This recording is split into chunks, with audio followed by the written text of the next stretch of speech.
Hello students, इस video में हम पढ़ने वाले हैं relative atomic mass. Relative atomic mass क्या है? Relative atomic mass is equal to mass of one atom divided by mass of one AMU, जिसे हम एटॉमिक मास यूनिट कहते हैं। शॉर्ट में इसे एएमयू कहते हैं। अब ये एटॉमिक मास यूनिट क्या है? Atomic mass unit is equal to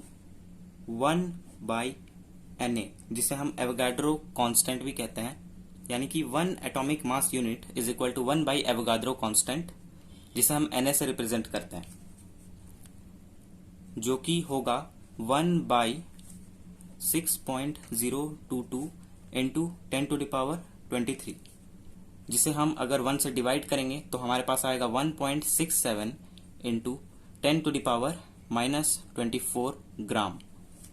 तो ये एटॉमिक मास यूनिट, ये 1 AMU is equal to 1.67 into 10⁻24 grams होते हैं। पर ये तो बस फॉर्मूलाज ही हो गए ना। रिलेटिव एटॉमिक मास का फॉर्मूला होता है ये, 1 AMU का फॉर्मूला होता है ये। इसमें समझना ये है कि 1 AMU एक्चुअली में क्या होता है। 1 AMU is equal to 1/12 mass of one atom of carbon 12. 1 AMU is equal to 1/12 mass of one atom of carbon 12।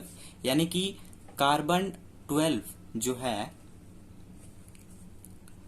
Carbon 12 का जो मास होगा, कार्बन 12 के एक एटम का जो मास होगा, उसके अगर हम 12 डिविजन्स कर दे, यानी कि 1/12 उसका जो मास होगा, इसके मास का 1/12 हिस्सा, उसे हम कहते हैं 1 AMU, जिसका मास पड़ेगा अप्रोक्सीमेटली 1.67 इंटू 10⁻24 ग्राम्स।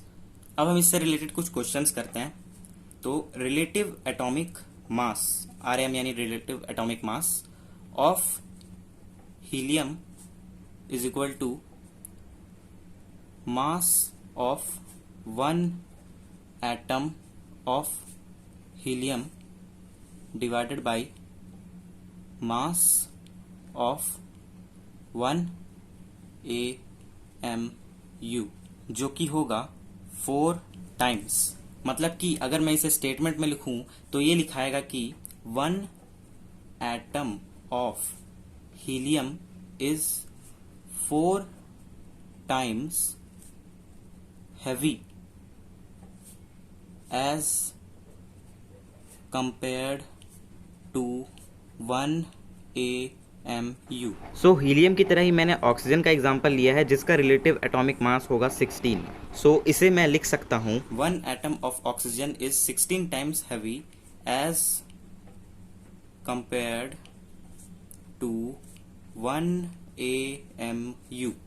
अब एक क्वेश्चन करते हैं, find number of atoms of helium in 64 unified of helium. ठीक है, तो हमें दिया हुआ है 64 यूनिफाइड ऑफ हीलियम। यूनिफाइड मतलब ये AMU ही होता है, AMU या फिर यूनिफाइड, दोनों एक ही चीज है। ठीक है, दोनों में कंफ्यूज नहीं होना है। हमें पता है relative atomic mass of helium में कितना होगा, वो होगा 4। हीलियम का एटॉमिक मास कितना होता है, 4। तो रिलेटिव एटॉमिक मास क्या हो जाएगा, 4। इसे हम लिखेंगे 4 यूनिफाइड।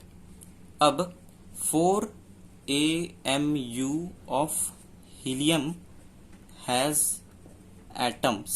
कितने एटम्स होंगे? 4 AMU of helium में 1 एटम होंगे। कैसे होंगे? इस वाले फॉर्मूला से पता लगा सकते हैं।